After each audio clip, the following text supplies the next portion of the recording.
ने एक बार फिर पूरी दुनिया में टेंशन बढ़ा दी है, क्योंकि चीन ना सही आंकड़े बता रहा है और ना ही सही जानकारी साझा कर रहा है। ऐसे में दुनिया के सामने चुनौती ये है कि चीन की इस चाल से कैसे निपटा जाए, कैसे एक बार फिर कोरोना के कहर को रोका जाए।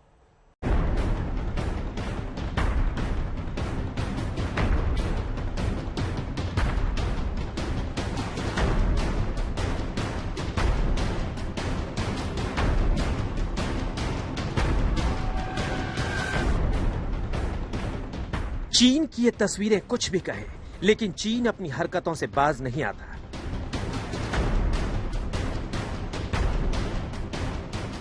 वो कोरोना की सही जानकारी नहीं देता, वो कोरोना के सही आंकड़े नहीं देता। उसकी इन्हीं हरकतों ने पूरी दुनिया को परेशानी में डाला था। कोरोना भले ही तबाही मचा रहा, लेकिन चीन की फितरत नहीं बदल रही, जिसने पूरी दुनिया को टेंशन दे रखी है। एरिक फेगल डिंग लिखते हैं, हाँ मैं चिंतित हूँ क्योंकि मेरा जन्म चीन में हुआ है, लेकिन मैं एक महामारी विशेषज्ञ भी हूँ और मैंने ये तमाशा पहले भी देखा है। चीन में जो होता है वो सिर्फ चीन में नहीं रहता। 3 साल पहले ये हमने वुहान से सीखा था। 2022-23 की इस वेव के वैश्विक परिणाम छोटे नहीं होंगे। मैं एक पल के लिए रुकता हूँ। क्या मैं ये कह रहा हूँ कि दुनिया भर में एक और थर्मोन्यूक्लियर बैड कोविड लहर की शुरुआत होगी? 2019 के इसी दिसंबर में चीन ने दुनिया से कोरोना फैलने का सच छिपाया था।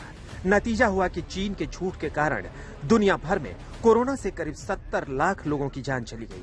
3 साल बाद फिर इसी दिसंबर में चीन कोरोना का सच छिपा रहा है और दुनिया भर में वायरस के खतरनाक स्ट्रेन तेजी से पांव पसारते जा रहे हैं। वुहान के लैब में कोरोना वायरस बनाने से लेकर दुनिया भर में कोविड फैलाने तक चीन जिस तरीके से अपने महापाप छिपाता रहा है, उसे लेकर इस बार विश्व स्वास्थ्य संगठन ने पहले ही खतरे की घंटी बजा दी है। WHO is very concerned over the evolving situation in China, with increasing reports of severe disease. In order to make a comprehensive risk assessment of the situation on the ground, WHO needs more detailed information on disease severity, hospital admissions, and requirements for ICU support.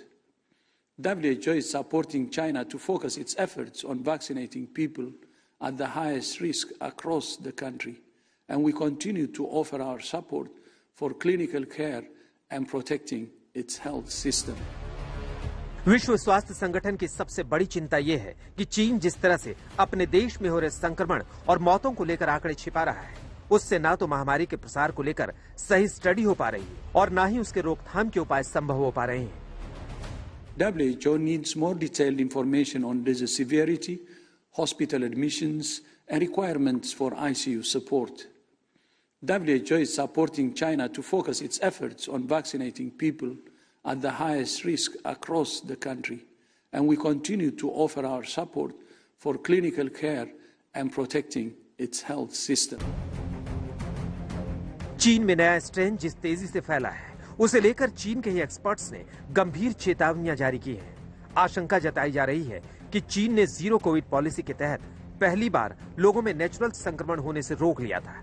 उस आबादी में virus के प्रति प्रतिरोधी क्षमता नहीं बन पाई थी। उसी बड़ी आबादी में अब नए सिरे से संक्रमण तेजी से फैल रहा है, लेकिन चीन की जिनपिंग सरकार अपनी नाकामियों को छिपाने के चक्कर में दुनिया को सच नहीं बता रही। Fast-moving wave. You might have reported 3 days ago that your hospital is okay. This morning it may not be okay because the wave has come and all of a sudden you have a very high force of infection. So I wouldn't like to say that China are actively not telling us what's going on. I think they're behind the curve in what's actually happening, as everyone is in a situation like this.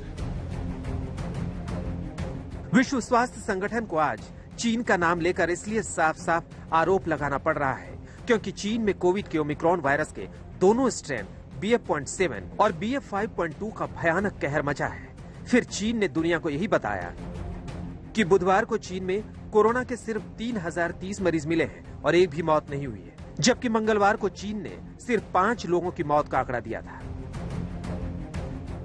जबकि social media पर चीन से आ रही तस्वीरों को देखकर ही अंदाजा लगाया जा सकता है कि जब एक अस्पताल में दर्जन दर्जन भर शव लिपटे हुए दिख रहे हैं, वहां चीन दुनिया के सामने कैसे सफेद झूठ बोल रहा है कि चीन में एक दिन में सिर्फ 5 मौतें हुई है और अगले दिन एक भी मौत नहीं हुई। चीन के इसी झूठ और सच छिपाने के कारण पूरी दुनिया ने सदी की सबसे बड़ी विनाशकारी महामारी झेली है। चीन के झूठ के कारण ही आज पूरी इंसानियत भयानक संकट में फंसी हुई है और ये चीन एक बार फिर महामारी का सच छिपा रहा है। आज तक ब्यूरो।